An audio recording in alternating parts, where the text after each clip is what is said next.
بسم اللہ الرحمن الرحیم، لیکچر نمبر 45۔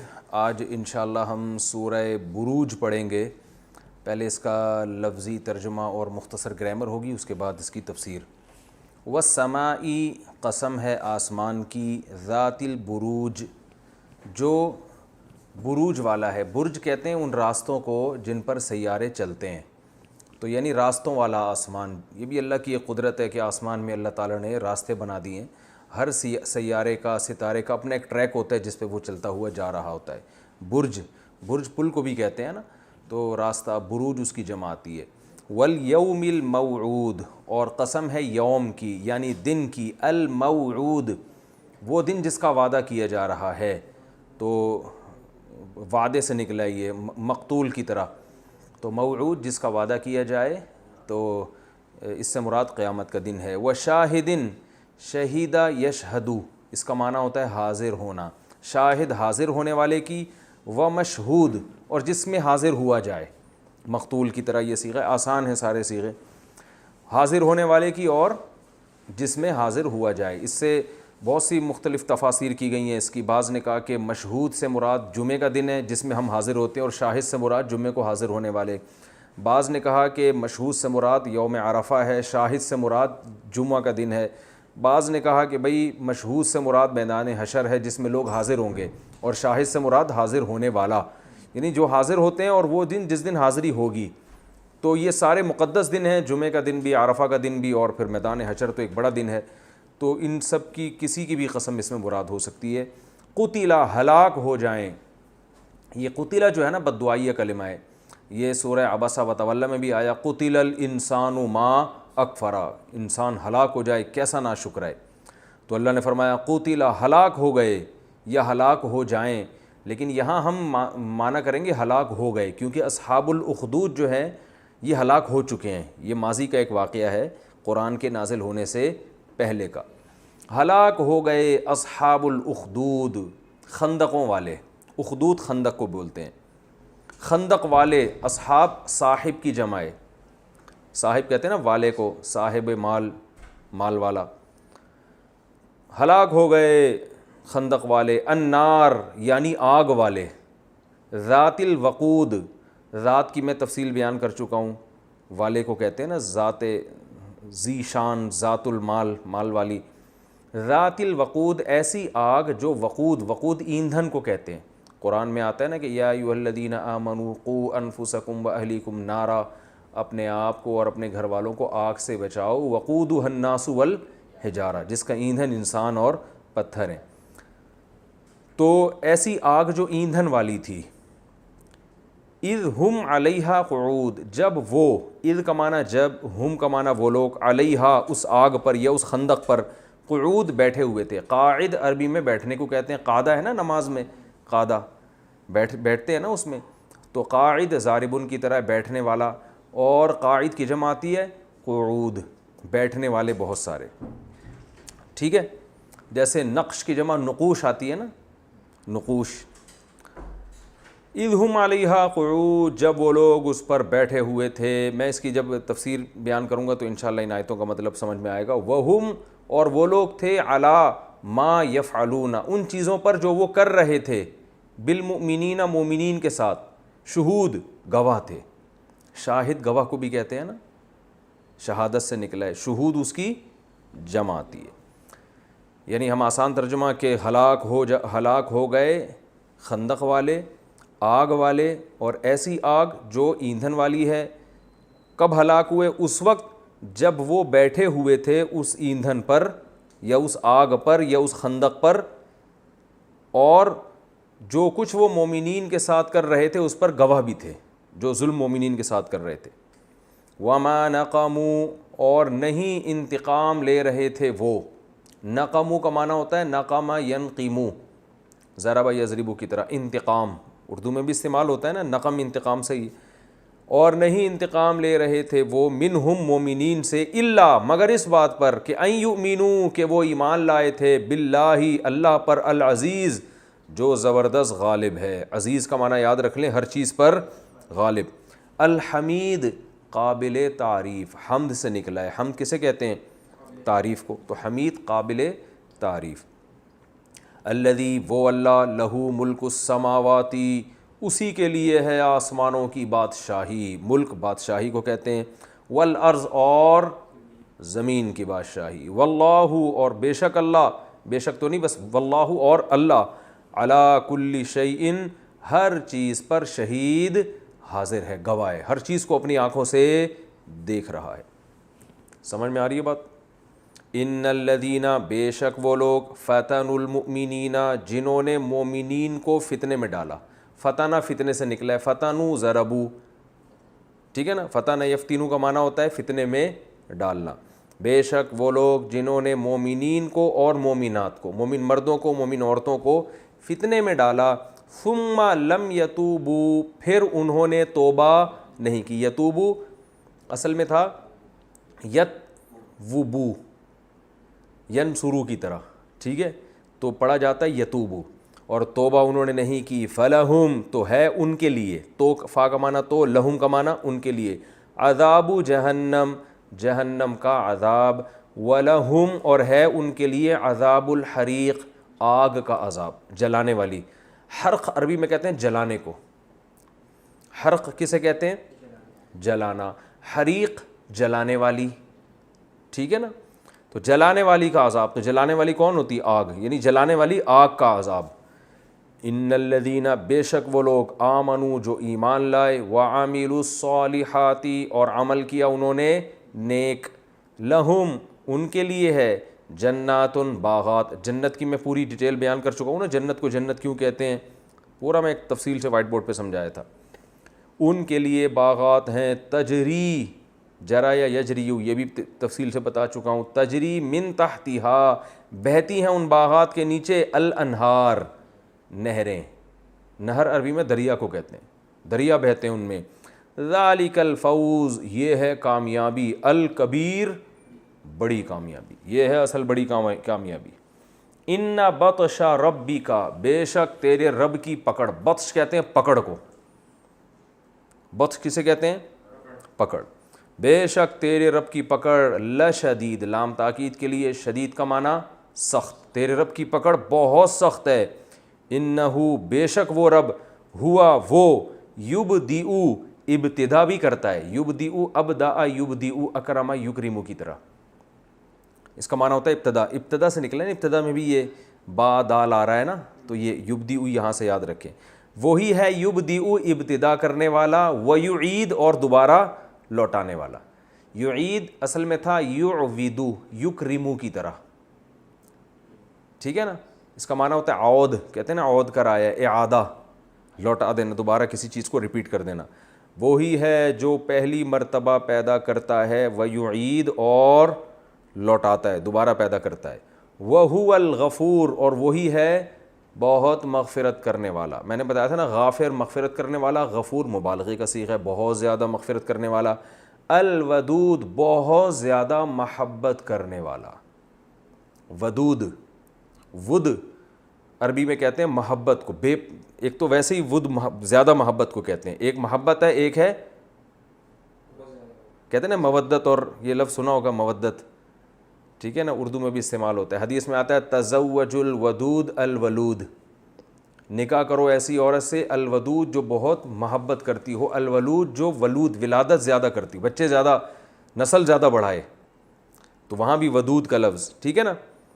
ہوتا ہے نا لوگوں کا نام عبد الودود, میں ہوں عبد الودود, اور آپ اس وقت دیکھ رہے ہیں JTR میڈیا ہاؤس پہ, ہوتا ہے نا جامع رشید کے چینل پہ عبد الودود آتے ہیں, میں ہوں عبد الودود اور آپ دیکھ رہے ہیں اس وقت JTR میڈیا ہاؤس پہ. تو ودود کا معنی بہت زیادہ محبت کرنے والا. مودت یہ اردو میں لفظ استعمال ہوتا ہے, ذرا گاڑی اردو ہے. ذو العرش عرش والا ہے, المجید بزرگ, مجید کہتے ہیں بزرگی کو, بزرگ ہے. فعال کر گزرنے والا. دیکھو ایک لفظ ہوتا ہے یہ ہے فعل یفعل, فعل کا معنی کیا اس نے, یفعل کا معنی کرتا ہے, فعل سے نکلا ہے نا, تو فاعل کرنے والا. فعال مبالغے کا صیغہ ہے, تو مبالغہ کیسے ہوا؟ کر گزرنے والا.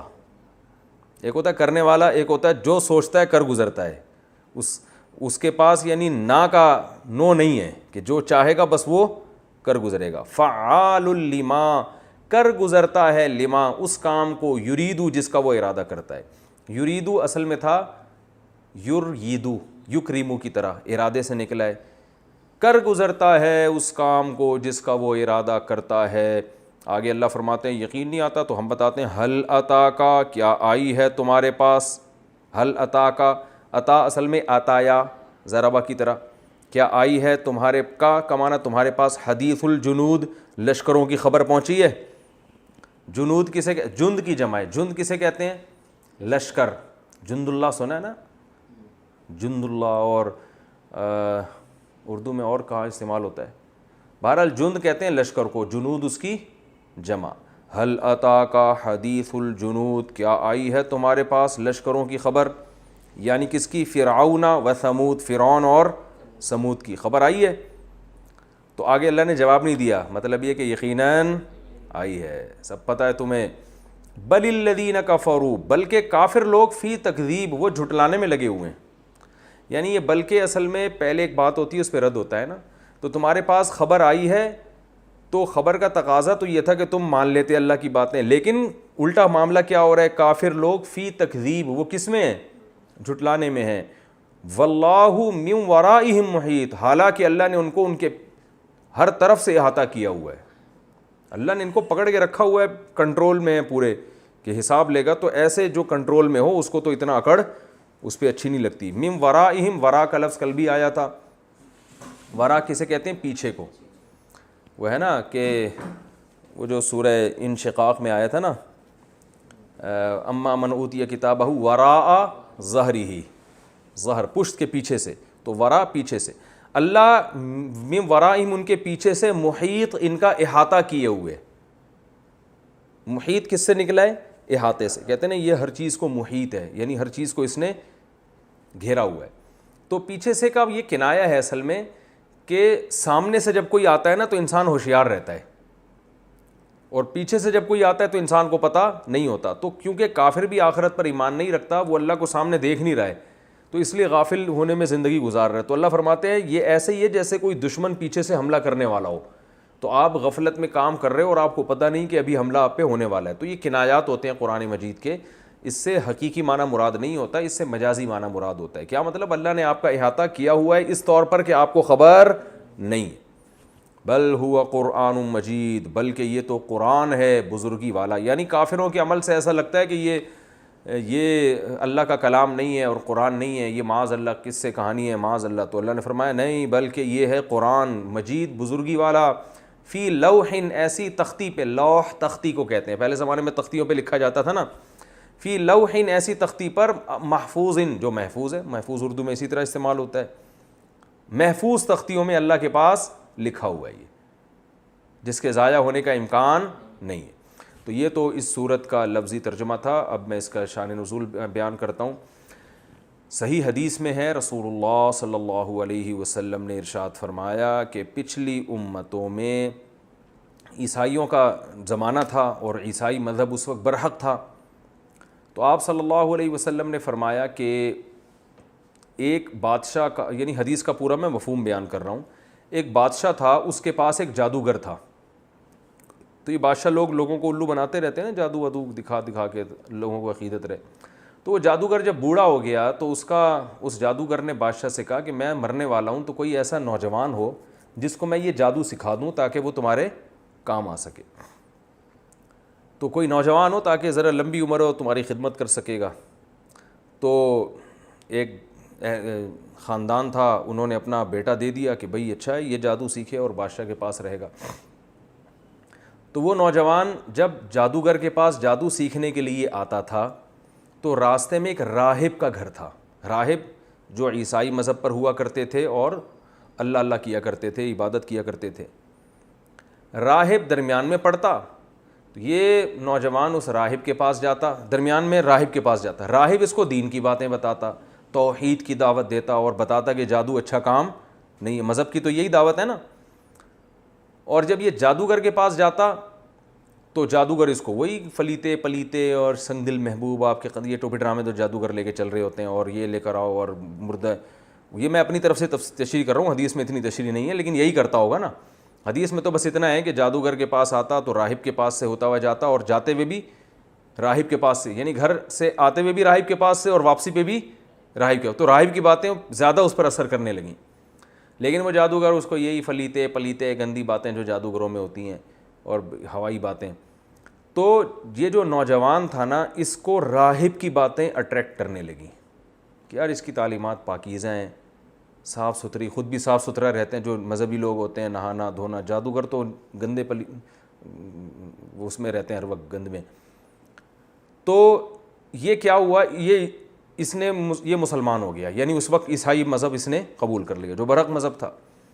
راہب کے ہاتھ پہ یہ کیا ہو گیا، مسلمان. راہب نے اسے کہا کہ دیکھو، جب اگر تم بادشاہ کو پتہ چل جائے نا کہ تم مسلمان ہو گئے ہو تو میرا نہیں بتانا کہ میرے ہاتھ پہ، ورنہ بادشاہ مجھے قتل کر دے گا. اس نے کہا ٹھیک ہے، نہیں بتاؤں گا. تو یہ نوجوان کو اب اللہ نے چونکہ اس سے دین کا کام لینا تھا بہت زیادہ، اور اس کی بڑی قربانی تھی. جادو میں تو کروڑوں روپے پیسہ ہے، یہاں پر پیسہ بھی نہیں. تو اب اس کی قربانی کی وجہ سے اللہ نے کیا کیا، اس کے ہاتھ پہ کرامتیں ظاہر کرنا شروع کر دیں تاکہ لوگ اس کی طرف مائل ہوں اور یہ بتائے کہ یہ جادو نہیں ہے بلکہ یہ کون کر رہا ہے، اللہ کر رہا ہے. تو بعض دفعہ اللہ کسی سے کام لے لیتے ہیں بڑا. تو اب کیا ہوا کہ جناب یہ مادرزاد نابینا کے آنکھوں پہ ہاتھ رکھتا، اس کی بینائی لوٹ آتی. یہ کوڑ کے مریض پہ ہاتھ رکھتا، وہ اس کو شفا مل جاتی. ایسے عجیب عجیب کام اس کے ہاتھ پہ ظاہر ہونا شروع ہو گئے. تو بادشاہ نے کہا بھئی یہ تو بڑا جادوگر بن گیا ہے، اور یہ بڈھے نے تو اس کو بڑا ٹائٹ سے، بڈھے سے بھی آگے نکل گیا یہ تو جو جادو سکھا رہا تھا. بادشاہ بڑا خوش ہوا.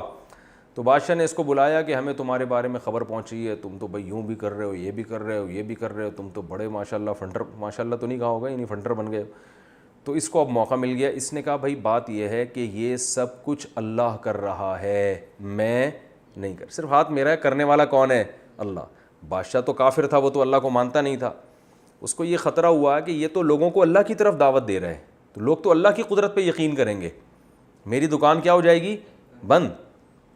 تو بادشاہ اب اس کو قتل نہیں کرنا چاہتا تھا، کیونکہ بادشاہ کہہ رہا تھا یہ بڑا قیمتی آدمی ہے، اس کے ہاتھ پہ ایسی ایسی چیزیں ظاہر ہونا ہے، اگر یہ میرا بن جائے تو میرے لیے بہت مفید ہو سکتا ہے.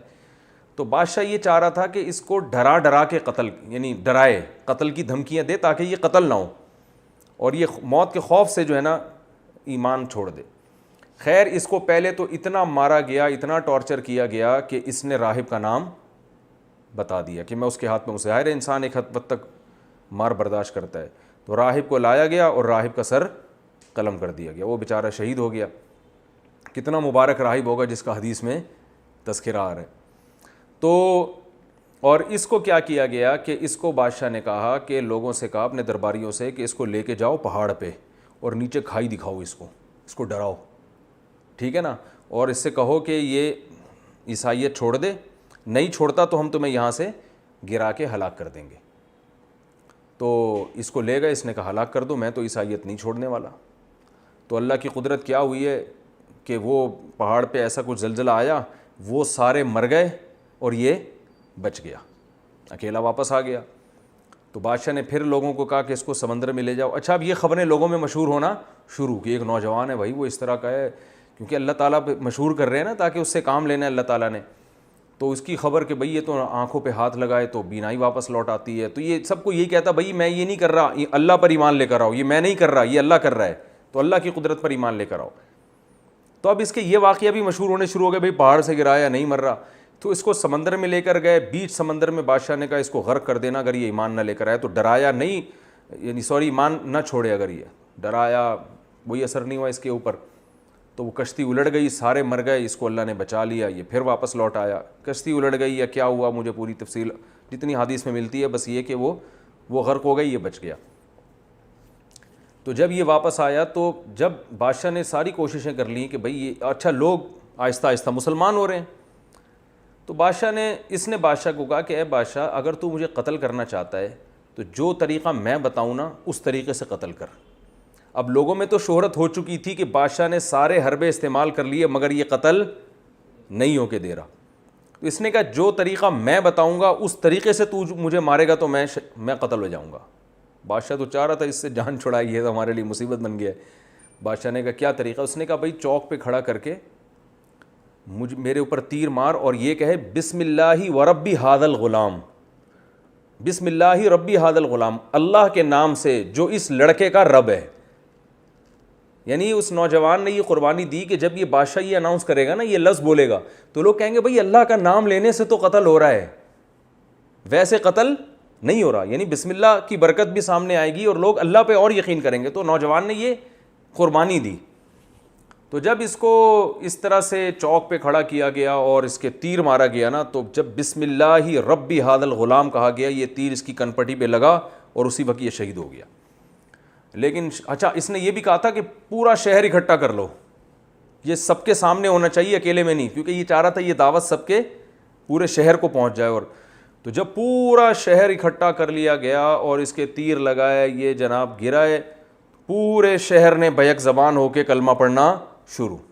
سارے مسلمان ہو گئے، جو اس وقت جو عیسائی مذہب برک تھا، سب اللہ کی دعوت، اللہ پر ایمان لے آئے اور بادشاہ کے رب ہونے کی، بادشاہ تو اپنے آپ کو رب کہتا تھا، سارے مسلمان ہو گئے. آپ کو پتہ ہے جو حکومتی پٹھو ہوتے ہیں نا، وہ کبھی بھی وہ نہیں ہلتے چاہے کچھ بھی ہو جائے. جو بادشاہ کے درباری ہوتے ہیں نا، خاص بہت کم ان میں لوگوں کو ایمان کی توفیق ملتی ہے. تو قرآن کی تاریخ سے بھی پتہ چلتا ہے کہ ظالم بادشاہوں میں بعض دفعہ پوری قوم ان کے خلاف ہو گئی، لیکن ان کے جو درباری ہیں وہ ان کا ساتھ نہیں چھوڑتے. تو ایسا ہی ہوا کہ پوری قوم مسلمان ہو گئی، لیکن جو بادشاہ کے درباری تھے، اس کے خاص لوگ تھے جو ہر وقت بادشاہ کے ساتھ رہتے تھے، وہ بادشاہ کے ساتھ تھے. تو بادشاہ نے یہ کہا کہ بھائی یہ تو پوری قوم ہمارا دین چھوڑ دیا اس نے اور مجھے خدا ماننے سے انکار کر دیا ہے، اب ایک ہی حل ہے کہ ان کو زبردستی مجبور کر کے اس دین برحق سے دور کرو. اور اس کا طریقہ یہ ہے کہ شہر میں جگہ جگہ خندقیں کھودی جائیں، ہر گلی میں، ہر محلے میں خندقیں کھود کے اس میں لکڑیاں ڈالی جائیں، آگ جلائی جائے، اور پھر ایک ایک کو پکڑ کے اس آگ میں جھونکا جائے. تو جو اس آگ کو دیکھ کے ڈر جائے اور کہے کہ میں اپنا دین چھوڑتا ہوں، تو اس کو تو بچا لو، باقی سب کو کیا کر دو، آگ میں ڈال دو. تو یہ وہ خندقیں تھیں. تو ایک ایک کو پکڑ کے ڈالا گیا. صحیح حدیث میں آتا ہے، آپ صلی اللہ علیہ وسلم نے ارشاد فرمایا کہ 3 بچے ہیں جو ماں کی گود میں بولے ہیں. ایک تو حضرت عیسیٰ علیہ السلام ماں کی گود میں بولے تھے، اور ایک وہ جس پر وہ ایک بزرگ تھے نماز پڑھ رہے تھے، تو ان کی ماں نے ان کو پکارا تو وہ پریشان ہو گئے کہ ایک طرف ماں ہے اور ایک طرف نماز ہے. تو آزمائش میں آ گئے نا، اللہ میں نماز توڑ کے جواب دوں تو تیرا حق ضائع ہوتا ہے، اور ماں کو نماز نہ توڑوں تو ماں کا حق. تو اسی کشمکش میں تھے کہ ماں نے بد دعا دے دی کہ اللہ کرے تجھ پر کوئی تہمت لگے. تو یہی ہوا کہ وہ پھر کسی چرواہے نے کسی عورت کے ساتھ زنا کیا، بچہ پیدا ہوا. تو وہ عورت شادی شدہ تھی نہیں. لوگوں نے پوچھا بچہ کس کا ہے، تو اس عورت نے جان چھڑانے کے لیے اس راہب پہ ڈال دیا. وہ بیچارہ نیک بزرگ اپنے جھونپڑی میں اپنی عبادت کیا کرتا تھا، اس پہ جھوٹا الزام ڈال دیا. لوگوں نے پکڑ کے مارا اس کو اور اس کے وہ عبادت خانہ گرا دیا. تو اللہ تعالیٰ نے اب اس پر رحم کیا، تو جو ہے نا ماں کی گود میں بچہ بولا کہ میرا جو ہے نا اس کے پانی سے اللہ نے مجھے پیدا نہیں کیا، بلکہ مجھے فلاں کے پانی سے اللہ نے پیدا کیا، وہ چرواہے سے. تو یہ کرامت اس راہب کی ظاہر ہوئی. تو اللہ نے اپنے حق کی وجہ سے اس کی عزت کی بھی حفاظت کی، لیکن ماں کی بد دعا بھی لگی اس کو. تبھی امام ابو حنیفہ رحمہ اللہ تعالیٰ اسی حدیث کی بیس پہ کہتے ہیں کہ اگر نماز کی حالت میں ماں پکارے اور اس کو پتہ نہیں ہے کہ آپ نماز پڑھ رہے ہیں، تو نماز توڑ دینی چاہیے. تو اب کیا مسئلہ ہوا کہ وہ بچہ بھی ماں کی گود میں بولا. تو خیر جب لوگوں نے کہا یہ تو راہب بڑا نیک آدمی ہے، بچے سے اللہ گواہی دلوا رہے ہیں، تو اس راہب کو دوبارہ پروٹوکول دیا گیا اور اس سے کہا ہم آپ کا عبادت خانہ سونے کا بنا کے دیں گے. اس نے کہا نہیں بھائی، وہ مٹی کا گھروندا ہی بنا دو میرے لیے، جب عبادت ہی کرنی ہے تو سونے کے محل کا کیا کرنا. تو یہ ایک بچہ ماں کی گود میں بولا، ایک عیسیٰ علیہ السلام، اور ایک تیسرا ایک اس واقعے میں. تو نبی صلی اللہ علیہ وسلم نے فرمایا کہ جب سب کو لا کے آگ میں ڈالا جا رہا تھا، نہیں وہ اتنا دودھ پیتا بچہ نہیں تھا جو یوسف علیہ السلام کی گواہی جس نے دی تھی نا، واسع خان، تو وہ آپ جتنا کم از کم ہوگا. تو یہ جو تھا حدیث میں آتا ہے کہ ایک عورت کو لایا گیا، اس کی گود میں جو ہے نا دودھ پیتا بچہ تھا. اب اس عورت کو اپنے بچے کا خیال آ رہا تھا، یہ بچہ کیسے آگ میں جلے گا نا. وہ بیچاری، باقی لوگ تو گر رہے تھے، ایمان اتنا مضبوط تھا ان لوگوں کا. اس بچے نے قربانی ایسی دی تھی نوجوان نے کہ وہ آگ میں گرنے کے لیے تیار. تو وہ بچہ، ماں جو ہے نا ہچکچا رہی تھی کہ ایک طرف کفر ہے کہ میں اللہ کا انکار کر دوں، اور ایک طرف یہ آگ ہے، اور پھر بچے پہ ترس آ رہا تھا اس کو کہ بچے کو کیسے میں ڈالوں. تو نبی نبی صلی اللہ علیہ وسلم نے ارشاد فرمایا کہ اللہ نے اس بچے کو قوت گویائی عطا فرمائی. تو جب کوئی اللہ کے لیے ایسی قربانیاں دیتا ہے نا تو اللہ کی بھی مدد ہوتی ہے. تو اس بچے نے ماں کی گود میں بولا کہ اے ماں یہ آگ کا ایندھن نہیں ہے, یہ جنت کا باغ ہے, اس میں کود جا. تو نبی صلی اللہ علیہ وسلم, یعنی یہ دیکھنے میں آگ لگ رہی ہے, حقیقت میں یہ آگ نہیں ہے, یہ باغ ہے, اللہ نے جو ہے نا آزمائش کے لیے اس کو رکھا ہے. تو وہ ماں جو ہے نا اپنے سینے سے لگا کے اس میں کود گئی. تو خیر وہ اس بادشاہ نے, کم بخت نے, ان سب کو قتل کر دیا. تو وہ غالب آ گیا بادشاہ, وہ ہلاک ہو گئے. تو اب چونکہ ظاہری لحاظ سے بادشاہ کو کامیابی مل گئی تھی اور وہ ایمان والے سارے قتل ہو گئے, جو کفر میں تھے وہ تو بادشاہ کے ساتھ ہو گئے, تو اب ظاہری لحاظ سے تو وہ کامیاب ہو گئے نا. تو قرآن میں اللہ نے صدیوں بعد ان کا واقعہ نازل فرمایا, اور اللہ نے فرمایا کہ میں اپنے نبی کو یہ اطلاع دے رہا ہوں کہ دیکھنے میں کامیاب بادشاہ ہوا لیکن حقیقت میں کامیاب نہیں ہوا, اس لیے کہ وہ تو باغات میں چلے گئے. اور جو بادشاہ جس نے خندقیں کھدوائی تھیں نا, اور اس کے جو فوجی لوگوں کو پکڑ کے خندقوں میں ڈال رہے تھے, وہ اصل میں آگ میں ہیں. تو آگ کے مستحق یہ لوگ ہوئے ہیں, وہ نہیں ہوئے. تو اسی کا اللہ نے اس صورت میں بیان کیا. اب دوبارہ پڑھ لیتا ہوں. اللہ فرماتے ہیں قسم ہے آسمان کی جو ستاروں والا ہے, یعنی راستوں والا ہے, اور قیامت کے دن کی قسم, اور شاہد اور مشہود کی قسم, ہلاک ہو گئے خندقوں والے جنہوں نے خندقیں کھودی. النار, پھر ان کی برائی کو بیان کیا جا رہا ہے. معمولی خندق نہیں تھی بلکہ آگ والے لوگ تھے, جو ایندھن والی آگ تھی جس میں ایندھن ڈال کے اس کو بھڑکایا گیا تھا. اذ ہم علیہا قعود, اور جب وہ وہاں بڑے آرام سے بیٹھے ہوئے منظر دیکھ رہے تھے. وہم علی ما یفعلون بالمؤمنین شہود, اور ایمان والوں کے ساتھ جو ظلم زیادتی کر رہے تھے اسے اپنی آنکھوں سے دیکھ بھی رہے تھے, پھر بھی ان کو ترس نہیں آیا. اور یہ انتقام ان سے صرف اس بیس پہ لے رہے تھے, وما نقموا منہم الا ان یؤمنوا باللہ العزیز الحمید, صرف اس بیس پہ انتقام لے رہے تھے کہ یہ ایک رب پہ ایمان لائے ہیں جو زبردست, غالب اور قابل تعریف ہے.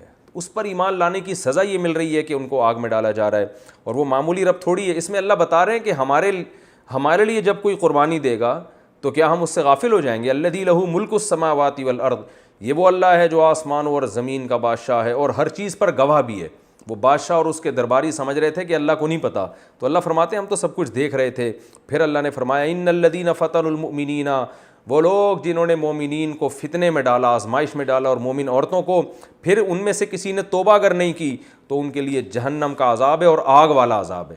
تو یہ سمجھ رہے تھے ہم نے ان کو آگ میں ڈالا ہے, مگر حقیقت میں آگ میں کون جلے گا؟ وہ لوگ جلیں گے جنہوں نے ڈالا تھا.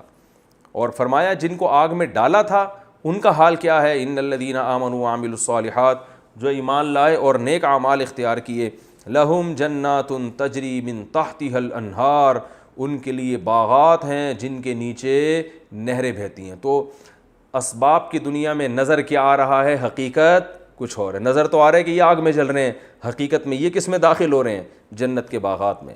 ذالک الفوز الکبیر, یہ بہت بڑی کامیابی ہے. اور اللہ نے فرمایا کہ جو لوگ مومنین پر اس طرح ظلم کر رہے تھے تو یہ باخبر ہو جائیں, ان بطش ربک لشدید, تیرے رب کی پکڑ بہت سخت ہے. بعض دفعہ ظالموں کو اللہ ڈھیل دیتا ہے, جیسے اس بادشاہ نے قتل کر دیا, سب کو مار دیا, کچھ بھی نہیں ہوا اس بادشاہ کو. تو اس کا یہ مطلب نہیں ہے کہ رب پکڑتا نہیں ہے. اللہ فرماتے ہیں تیرے رب کی پکڑ بہت شدید ہے. انہ ہوا یبدئ و یعید. سوال پیدا ہوتا ہے اللہ تو پکڑتا تو ہے نہیں, ظالم تو گھوم رہے ہیں. تو اللہ نے فرمایا جو اللہ پہلی دفعہ پیدا کرتا ہے وہی دوبارہ بھی پیدا کرے گا. وہ قدرت رکھتا ہے. تو ابھی ایک حیات ہے, ابھی ایک اور زندگی آنے والی ہے, مر کے ختم تھوڑی ہوگے, دوبارہ حساب و کتاب کے لیے اللہ کے سامنے کھڑے ہوگے. وہو الغفور, ہاں اللہ تعالیٰ دھمکی دینے کے ساتھ امیدیں بھی دلاتے ہیں کہ اب تک اگر کسی نے ظلم زیادتی کی ہے, ایمان نہیں لایا, نیک اعمال اختیار نہیں کیے, تو وہ مایوس نہ ہوں, کیونکہ اللہ کی ایک صفت یہ بھی ہے کہ جہاں وہ انتقام لیتا ہے وہاں وہ غفور اور ودود بھی ہے. غفور بہت زیادہ مغفرت کرنے والا, الودود بہت زیادہ محبت کرنے والا. تو ایمان والوں کو ایسے کیسے چھوڑ سکتا ہے؟ اور آج بھی اگر کوئی ایمان لے آئے, اسلام قبول کر لے, یا کوئی مسلمان ہے اعمال درست نہیں ہے, توبہ کر کے اعمال درست کر لے, تو اللہ فرماتے ہیں وہ محبت بھی کرنے والا ہے, بے پناہ تم سے محبت کرے گا. حل اتاک ذو العرش المجید, عرش والا ہے, اللہ کا عرش بہت بڑا ہے جس کی حقیقت ہمیں پوری طرح معلوم نہیں ہے. المجید بزرگی والا ہے. فعال لما یرید, جس چیز کا ارادہ کر لے اسے کر گزرتا ہے. تو اتنے طاقتور بادشاہ سے جو ہے دشمنی لینا یا اس سے اس کی مخالفت کرنا عقل مندی کا کام نہیں ہے. فرمایا اگر تمہیں یقین نہیں آتا اللہ کی طاقت کا کہ اللہ جس چیز کا ارادہ کر لے وہ کر گزرتا ہے, تو اللہ فرماتے ہیں حل اتاک حدیث الجنود, لشکر والوں کی خبر پہنچی ہے تمہیں. جیسے ہم کسی کو بتا رہے ہوتے ہیں نا, بھائی میں بڑا طاقتور ہوں, اگلا مان نہیں رہا تو آپ کہیں جا کے ذرا پوچھو وہ فلاں پہلوان کا کیا حال ہوا تھا, میرے ساتھ رنگ میں اکھاڑے میں آیا تھا, کیسا پٹخا تھا. ایسا ہی ہوتا ہے نا. تو اللہ بھی بتا رہے ہیں یقین نہیں آتا نا کہ میں جو سوچتا ہوں کر گزرتا ہوں, تو تمہیں اگر یقین نہیں آتا تو لشکر والوں کی خبر پہنچی نہیں پہنچی تو ہم بتاتے ہیں فرعون اور سمود یہ ہیں لشکر والے, ان سے پوچھو. ان کی سلطنت کے کھوٹے زمین میں گڑ گئے تھے. تو اللہ فرماتے ہیں ہم نے ارادہ کیا وَنُرِيدُ أَن نَمُنَّ, سورہ قصص میں اللہ نے بیان کیا أَن نَمُنَّ عَلَى الَّذِينَ اسْتُضْعِفُوا فِي الْأَرْضِ, بنی اسرائیل جو ظلم کی چکی میں پس رہے تھے, ان کے مرد قتل ہو رہے تھے. آخرت کو سامنے رکھنا چاہیے. اس سے جو ہمیں مین سبق ملتا ہے آخرت کو سامنے رکھنا چاہیے. وہ اگر صحیح چل رہی ہے تو غموں میں بھی آپ کامیاب, وہ اگر ٹھیک نہیں چل رہی تو خوشیوں میں بھی آپ ناکام ہیں. تو یہ بنیادی اور اس میں ظلم کی بھی جو ہے وہ برائی بیان ہوئی ہے کہ ظالم اترائے نہیں اور مظلوم پہ ظلم کر کے. دیکھو برما میں کیا ظلم ہوا, روہنگیان میں کیسے مسلمانوں کو جلایا گیا, کیسے ان کو مارا گیا. تو جو مارنے والے ہیں وہ دندناتے پھر رہے ہیں. تو بھائی دنیا کی پکڑ سے بچ سکتے ہو, آخرت میں نہیں بچو گے. اللہ نے آخرت رکھی ہے اور آخرت میں اللہ تعالیٰ حساب و کتاب لے گا. اللہ تعالیٰ سے دعا ہے اللہ ہمیں سمجھنے کی عمل کرنے کی توفیق عطا فرمائے. اچھا ایک سبق ہمیں یہ بھی ملتا ہے کہ اللہ یہاں یہ فرما رہے ان الذین فتنوا المؤمنین والمؤمنات. ٹائم کتنا رہ گیا؟ 6 منٹ نا, تو میں اسی کو کمپلیٹ کرتا ہوں اسی صورت کو. ایک سبق اہم ترین ہمیں یہ بھی ملتا ہے کہ اللہ نے اس صورت میں فرمایا جو مومنین اور مومنات کو, یہ دیکھیں ان الذین فتنوا المؤمنین والمؤمنات, جو مومنین اور مومنات کو آزمائشوں میں ڈالتے ہیں ان کے لیے جہنم کا عذاب ہے. دیکھیں کسی بھی انسان پہ ظلم کریں گے تو سزا ملے گی, کافر پہ بھی ظلم کریں گے تو سزا ملے گی. اسلام میں اگر کوئی کافر آپ کی ریاست میں رہتا ہے تو آپ اگر اس کا مال ضبط کرتے ہیں تو بھی آپ پر جرمانہ ہے, آپ اسے تھپڑ مارتے ہیں تو بھی آپ کے لیے سزا ہے, حتیٰ کہ اس کی غیبت بھی جائز نہیں ہے. تو لیکن اللہ نے یہاں مومنین اور مومنات کو ہائی لائٹ اس لیے کیا کہ اگر کوئی ایمان والا ہے نا, نیک عمل کر رہا ہے, تو اسے ستانے میں گناہ زیادہ ہے. ایک عام آدمی کو ستائیں گے گناہ ملے گا, نیک آدمی کو ستائیں گے زیادہ گناہ ملے گا. علماء صلحاء کو ستائیں گے اور زیادہ, جو بزرگ جتنا اللہ کے ہاں جس کا مقام ہے اس کو ستانے میں گناہ بھی اتنا ہی زیادہ اور اس کا ادب بھی اتنا ہی زیادہ. دیکھو سب سے بڑا مقام پیغمبر کا ہوتا ہے نا, کیونکہ اللہ کا سب سے زیادہ قرب کس کا ہوتا ہے؟ پیغمبر کو. تو قرآن نے کیا کہا؟ لا تجعلوا دعاء الرسول كدعاء بعضكم بعضا اور لا ترفعوا اصواتکم فوق صوت النبی. اے ایمان والو نبی کی آواز سے آواز اونچی نہ کرو, تمہارے عمل ضائع ہو سکتے ہیں. تو وجہ کیا ہے کہ اللہ کے سب سے مقرب کون ہے؟ نبی صلی اللہ علیہ وسلم. تو جتنا جس کا اللہ سے قرب ہوگا اتنا ہی اس کا مقام اور مرتبہ اور اس کا احترام اور اس کو تکلیف سے بچانا ضروری ہوگا. تو اس کا بڑا خیال کرنا چاہیے, گھروں میں بھی خیال کرنا چاہیے. کسی خاتون کے میاں اگر نیک ہیں, نمازی, پرہیزگار ہیں, تو ان کو چاہیے کہ بولیں بھائی عام میاؤں کی نسبت اس میاں کا احترام مجھ پر زیادہ واجب ہے, کیونکہ میرے میاں کی داڑھی بھی ہے, نماز بھی پڑھتے ہیں, تلاوت بھی کرتے ہیں, اور جب میری بہنیں آتی ہیں تو ٹکٹکی باندھ کے ان کو دیکھتے بھی نہیں ہیں, نظر کی کیا کرتے ہیں. بھائی سالیوں کو تو دیکھ رہے ہوتے ہیں نا آج کل لوگ ٹکٹکی باندھ کے, تو میرے میاں بہت نیک ہیں. تو ایسی عورت پر اپنے میاں کا احترام دوسری عورتوں پر جتنا احترام واجب ہے اپنے میاں کا, تو ایسی عورت پر احترام زیادہ واجب ہے. یہ ستائے گی اپنے میاں کو, گناہ زیادہ ہوگا. اسی طرح آپ کو بیگم مل گئی نمازی, پرہیزگار اور پردے والی, تو اگر آپ اس کی حق تلفی کریں گے تو ایک آدمی کی بیوی بے دین ہے, وہ اس کی حق تلفی کرتا ہے تو گناہ گار ہوگا, لیکن نیک بیوی کی حق تلفی کریں گے تو گناہ دوسروں سے زیادہ. کیونکہ اللہ کیا کہہ رہا ہے, ایمان والے جو نیک اعمال کرتے ہیں نا ان کو ستانے کا گناہ یہ زیادہ ہے. اس کو اللہ نے الگ سے ہائی لائٹ کیا ہے. اسی طرح اولاد میں بھی کوئی نیک ہے تو اس پہ ظلم کرنا, ماں باپ اگر نیک, ماں باپ تو کافر بھی ہوں تو قرآن نے کہا کہ ان سے اچھا سلوک کرنا پڑے گا, لیکن اگر ماں باپ مسلمان ہیں تو پھر برا سلوک کرتے ہو تو اور زیادہ گناہ, اور اگر نیک ہیں تو پھر برے سلوک کا اور بھی زیادہ گناہ. تو جتنا حدیث میں اس کو یوں بیان کیا, بخاری کی حدیث ہے, من عادی لی ولیا فقد آذنتہ بالحرب, جس نے میرے کسی ولی سے دشمنی کی تو میرا اس کے خلاف اعلان جنگ ہے. ایک عالم کا میں بیان سن رہا تھا, انہوں نے ایک اہل حدیث عالم کی نسبت سے بتایا, ان اہل حدیث عالم کا بھی نام میرے ذہن سے نکل گیا, کہ ان کی محفل میں کسی شخص نے امام ابو حنیفہ کو برا بھلا کہا، حالانکہ وہ اہل حدیث عالم تھے، امام حنیفہ کو برا بھلا کہا، تو ان اہل حدیث عالم نے کہا کہ اس شخص کے بارے میں نا جو ان کے بیان میں بیٹھتا تھا، کہا کہ مجھے اس بات کا پورا خطرہ موجود ہے کہ اس مرنے سے پہلے یہ ایمان سے پھر جائے گا، ایمان پر اس کو موت نصیب نہیں ہوگی۔ تو جن عالم کا میں نے بیان سنا نا، سرگودا کے بڑے مشہور عالم ہیں، انہوں نے بتایا کہ وہ کیا ہوا کہ جی یہ واقعی ایسا ہوا کہ وہ بندہ بعد میں قادیانی ہو گیا اور قادیانیت پر اس کی موت واقع ہوئی۔ تو لوگوں نے ان سے پوچھا کہ حضرت آپ نے پہلے سے کیسے پیش گوئی کر دی تھی کہ اس آدمی کی موت ایمان پر نہیں ہوگی، آپ کو پہلے سے کیسے پتہ چل گیا؟ تو انہوں نے کہا کہ اس نے امام ابو حنیفہ کو برا بھلا کہا ہے، اور نبی صلی اللہ علیہ وسلم نے ارشاد فرمایا کہ جس نے میرے کسی ولی سے دشمنی کی تو اس کا میرے خلاف کیا ہے؟ اعلان جنگ۔ تو جب کسی کا کسی کے خلاف اعلان جنگ ہوتا ہے نا، تو جنگ میں دشمن کی کوشش ہوتی ہے دشمن سے سب سے قیمتی چیز چھینے۔ تو اللہ جب کسی سے دشمنی کر لیتا ہے تو پھر اللہ کی دشمنی کا مطلب ہے اللہ آپ سے آپ کی سب سے قیمتی چیز چھینے گا، اور سب سے قیمتی چیز کیا ہے؟ ایمان ہے۔ تو اس لیے جو بزرگوں کو برا بھلا کہتے ہیں، صحابہ کو برا بھلا کہتے ہیں، تو ان کو ڈرنا چاہیے کہ ان کی موت ایمان پر واقع نہیں ہوگی، اللہ ان سے ایمان چھین لے گا۔ تو اس لیے اہل اللہ، مشائخ، بزرگان دین، جو بھی اللہ والے لوگ ہیں، جتنے حضرت شیخ عبد القادر گیلانی رحمۃ اللہ علیہ، بعض لوگ تو غلو کر کے ان کو اللہ کے برابر بنا دیا، اور بعض کیا کرتے ہیں وہ توہین میں غلو کرتے ہیں، کیڑے نکال رہے ہیں بزرگوں کی کتابوں سے، اور جو ہے نا ان کو برا بھلا کہنے کے لیے لب و لہجہ غیر شائستہ ہوتا ہے۔ تو ان چیزوں سے بہت خطرے کی بات ہے، بہت ڈرنا چاہیے، اس سے ایمان سلب ہونے کا خطرہ، کیونکہ اللہ نے بتایا کہ ایمان والوں کو ستانا، یہ بھی تو ستانا ہے نا کہ ایک دنیا سے چلے گئے، آپ ان کی برائیاں کر رہے ہو، ان کی غیبتیں کر رہے ہو، ان کے جو ہے نا غلط سلط تعویلات کر کے ان کو کوئی کافر قرار دے رہے ہو، کسی کو گمراہ قرار دے رہے ہو۔ تو میں نے دیکھا ہے ایسے لوگوں کے چہرے کے نور کو اللہ چھین لیتے ہیں۔